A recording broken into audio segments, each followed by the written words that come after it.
Assalamualaikum warahmatullahi wabarakatuh. Nama saya Sania Insi dengan NIM J1B019100 dari Program Studi Teknik Pertanian Genap Fakultas Teknologi Pangan dan Agroindustri Universitas Mataram.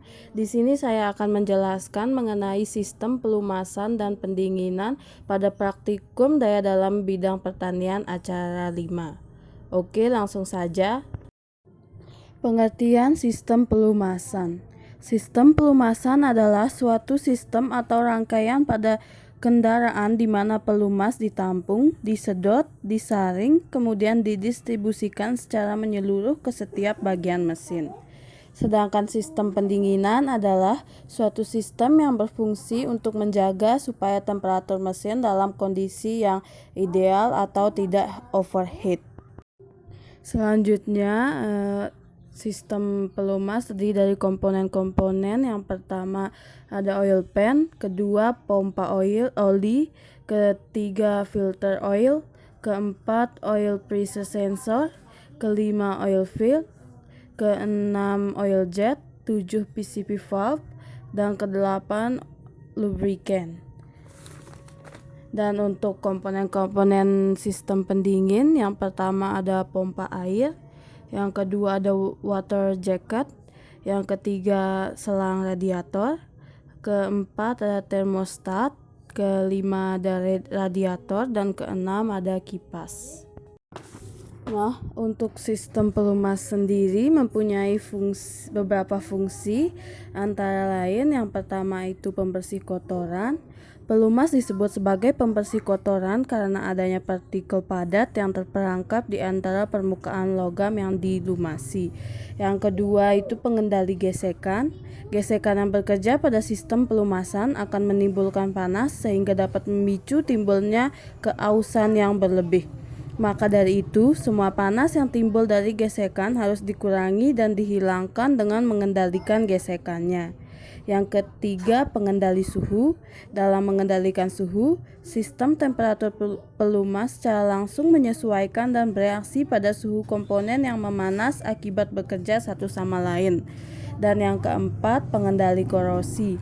Tingkat perlindungan korosi yang diberikan tergantung pada lingkungan di tempat permukaan logam. Selanjutnya, cara kerja sistem pelumasan.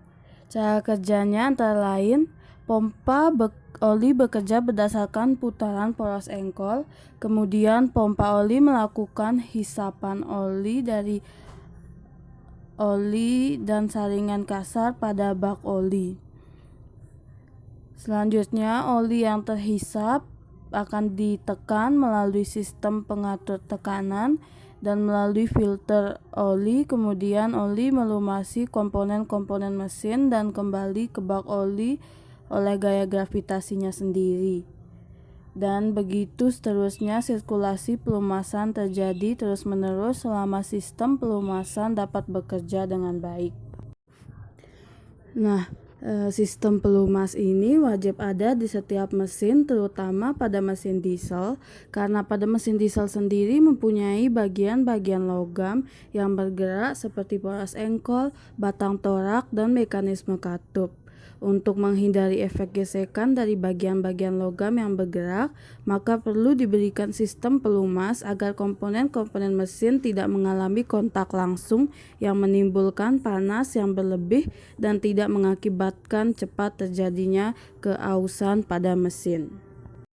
Sama dengan sistem pelumas, sistem pendingin juga mempunyai fungsi tertentu. Yang pertama, untuk menyerap panas pada mesin, yaitu sebagian panas dari mesin yang tidak digunakan untuk dirubah menjadi energi gerak, maka panas tersebut akan diserap oleh sistem pendingin. Yang kedua, untuk mempertahankan temperatur kerja mesin. Dan yang ketiga, untuk mempercepat mesin mencapai temperatur kerjanya dengan tujuan untuk mencegah terjadinya keausan yang berlebihan. Jika pada mesin pendingin tidak berjalan seperti pada umumnya, maka akan menyebabkan mesin overheat, sehingga komponen mesin cepat mengalami keausan dan menjadi rusak atau tidak berfungsi lagi. Cukup sekian penjelasan dari saya, kurang lebihnya mohon dimaafkan. Wassalamualaikum warahmatullahi wabarakatuh. Terima kasih.